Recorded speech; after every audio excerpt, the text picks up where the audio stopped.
Share કરજો। જે harmonium વગાડતો હતો એ ધોરણ 2 ની અંદર બાળક ભણે છે, એનું નામ છે જયભાઈ રમેશભાઈ જોશી।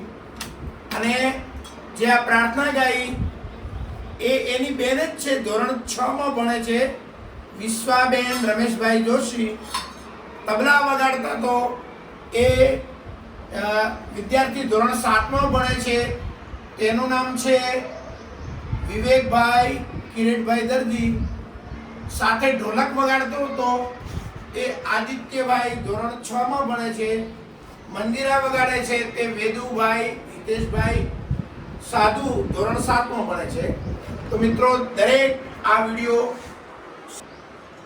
અને હેનિલ એ પણ સરસ હાર્મોનિયમ ગીતની અંદર વગાડ્યું હતું, એ ધોરણ 8 માં ભણે છે, એનું નામ છે હેનિલભાઈ વરદાભાઈ પ્રજાપતિ।